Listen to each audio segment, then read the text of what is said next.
Hello friends, welcome back to my channel. और आज के इस बैटल में हम कंपैरिजन करने वाले हैं मार्वल के गैलेक्टस का डीसी के डॉक्टर मैनहट्टन से, जिससे कि हमें ये पता चलेगा कि इन दोनों में से कौन ज़्यादा पावरफुल हैं। पर इस वीडियो को शुरू करने से पहले मैं बता दूं कि अगर आप मेरी चैनल पे नए हो तो इस चैनल को सब्सक्राइब जरूर करना और बेल आइकन भी दबा देना। Now without wasting any time let's begin. So पहले हम बात करते हैं डिवॉर्ड ऑफ द प्लैनेट्स यानी गैलेक्टस की। तो गैलेक्टस मार्वल यूनिवर्स का एक ऐसा कॉस्मिक बीइंग है जो कि अपनी लाइफ फोर्स को बरकरार रखने के लिए प्लैनेट्स को खाता है। लेकिन गैलेक्टस कोई विलन नहीं, बल्कि वो एक यूनिवर्सल फोर्स है जिसके बगैर तबाह हो सकती है पूरी की पूरी यूनिवर्स। सो गैलेक्टस ओरिजिनली एक एक्सप्लोरर था और उसका असली नाम था गैलान, जो कि बिलोंग करता था प्लैनेट टा से।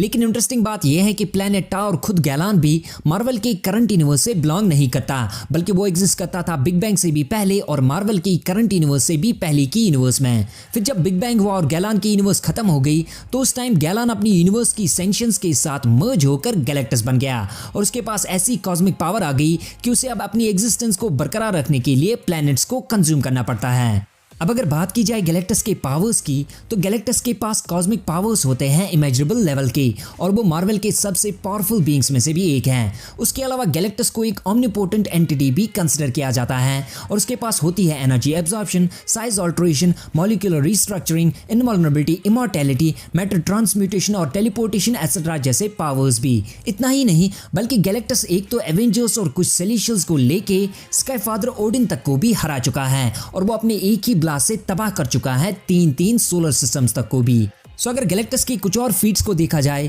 तो गैलेक्टस ने अकेले ही एक बार चार सेलेशियल से भी फाइट की थी और उनमें से एक सेलेशियल को तो उसने मार भी दिया था। और रही बात घर में घुसकर मारने की, तो गैलेक्टस ने एक बार मेफिस्टो की रेल में घुसकर उसके साथ दो हाथ किए थे और उसके अलावा उसने डार्क डायमेंशन में जाकर डिफीट किया था डार्क डायमेंशन के रूलर यानी डोरमामू तक को भी।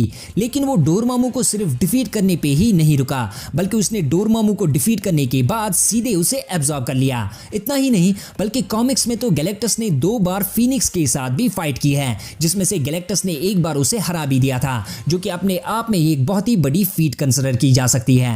अब हम बात करते हैं डीसी के डॉक्टर मैनहट्टन की, लेकिन उससे पहले हम ब्रीफली डिस्कस करेंगे उसके ओरिजिन को। सो एक गॉड लाइक बीइंग बनने से पहले डॉक्टर मैनहट्टन एक नॉर्मल इंसान था जिसका नाम था जोनाथन ऑस्टमन और वो एक रिसर्च फैसिलिटी में काम करने वाला एक न्यूक्लियर फिजिसिस्ट था। तो एक दिन क्या हुआ कि जोनाथन अपनी लैब में एक्सीडेंटली लॉक हो गया और वो उस लैब के एनर्जी फील्ड में फंसकर पूरी तरह से डिसइंटीग्रेट हो गया। लेकिन उसकी सिर्फ बॉडी डिसइंटीग्रेट हुई थी, पर उसकी कॉन्शियसनेस बच गई थी। फिर कुछ टाइम के बाद ही ऑस्टमन अपनी कॉन्शियसनेस से अपने मॉलिक्यूल्स और अपनी पूरी बॉडी को फिर से जोड़ लेता है और ऐसे वो बनता है डॉक्टर मैनहट्टन। लेकिन उसकी नई फॉर्म पूरी तरह ब्लू कलर की रह जाती है। अब अगर बात की जाए डॉक्टर मैनहट्टन के पावर्स और एबिलिटीज की, तो पूरी तरह से नंगा घूमने के शौक के अलावा डॉक्टर मैनहट्टन के पास बहुत सारे गॉड लाइक पावर्स भी हैं, जिनमें शामिल है intangibility, invulnerability, electrokinesis, energy projection, energy construct creation, flight, phasing, telekinesis, telepathy, teleportation और गॉड लाइक स्ट्रेंथ भी, न कि सुपर ह्यूमन स्ट्रेंथ बल्कि god like strength. So doctor Manhattan इतना ज्यादा पावरफुल है कि वो ऑलमोस्ट ऑमनीपोटेंट बन चुका है। यहाँ तक कि मिस्टर मिक्सिस्पिटलिक, जो कि खुद एक 5th डायमेंशनल ऑमनीपोटेंट बीइंग है, तो उसने खुद ये तक कहा है कि डॉक्टर मैनहट्टन उससे भी कई गुना ज्यादा पावरफुल है। उसके अलावा उसके पास है क्रोनोकिनेसिस, जिससे कि वो टाइम स्ट्रीम को अपने हिसाब से मैनिपुलेट भी कर सकता है और वो इवेंट्स को परसीव कर सकता है नॉर्मल स्पेस टाइम कंटिन्यूम के बाहर,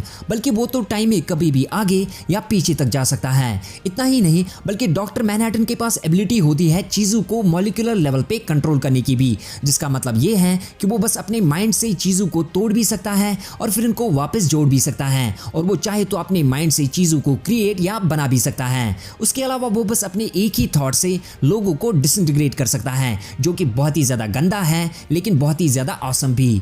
डॉक्टर मैनहट्टन की कुछ और एबिलिटीज में शामिल है रीजनरेशन, जिसका मतलब यह है कि वो जितनी बार भी चाहे उतनी बार वो अपनी पूरी बॉडी को सबएटॉमिक लेवल तक रीजनरेट कर सकता है, बशर्त यह है कि उसकी कॉन्शियसनेस बचनी चाहिए। उसके अलावा वो खुद की जितनी भी चाहे उतनी कॉपीज तक बना सकता है, जो कि इंडिपेंडेंटली एक्ट कर सकते हैं और ऐसा करके वो प्रेजेंट रह सकता है एक साथ एक से ज्यादा प्लेसेस में। इतना ही नहीं, बल्कि डॉक्टर मैनहट्टन अपना साइज अपने हिसाब से ऑल्टर भी कर सकता है और अगर वो चाहे तो एक प्लेनेट जितना बड़ा या तो वो एक एटम जितना छोटा भी हो सकता है। सो बेसिकली डॉक्टर मैनहट्टन कुछ भी कर सकता है, यहाँ तक कि उसके पास कॉस्मिक अवेयरनेस भी है, यानी उसकी यूनिवर्सल नॉलेज होती है ऑन कॉस्मिक स्केल। उसके अलावा डॉक्टर मैनहट्टन ऑलमोस्ट ऑमनीप्रेजेंट भी है, जिसका मतलब ये है कि वो एक साथ एक ही टाइम पे पास्ट, प्रेजेंट और यहाँ तक कि फ्यूचर में भी एग्जिस्ट करता है। बल्कि मैनहट्टन के पास रियलिटी को ऑल्टर करने तक के भी पावर्स हैं, जिनसे वो क्रिएट कर सकता है नई यूनिवर्सेस को, और या तो वो यूनिवर्सेस को आसानी से डिस्ट्रॉय भी कर सकता है।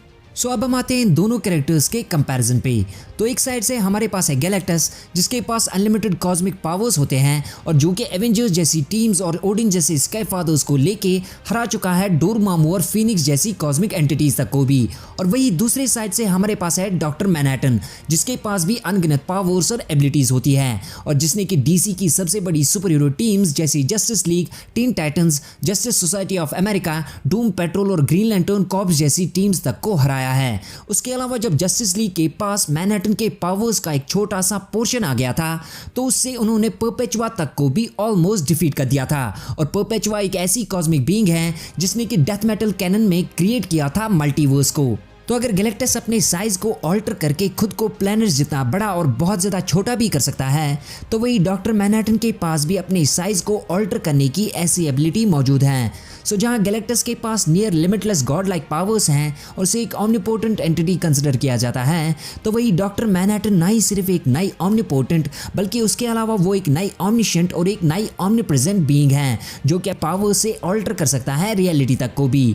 तो क्लियरली इस बैटल का भी विनर डॉक्टर मैनहट्टन ही होगा, क्योंकि जहां गैलेक्टस के पास प्लैनेट्स को डिस्ट्रॉय या रिक्रिएट करने के पावर्स हैं, तो वही डॉक्टर मैनहट्टन के पास पावर्स होते हैं यूनिवर्सेस तक को भी डिस्ट्रॉय या रिक्रिएट करने के, और उसके ऐसे पावर्स गैलेक्टस तक को डिफीट करने के लिए काफ़ी है। सो फ्रेंड्स, आज के लिए बस इतना ही, और अगर आपको मेरा ये वीडियो अच्छा लगा तो इस वीडियो को लाइक करो, शेयर करो, और अगर आप ऐसे और वीडियोस देखना चाहो तो मेरी चैनल को सब्सक्राइब कर लो और बेल आइकन भी दबा दो, ताकि आपको मेरे आने वाले वीडियोस की नोटिफिकेशंस मिलती रहे। तब तक के लिए टेक केयर।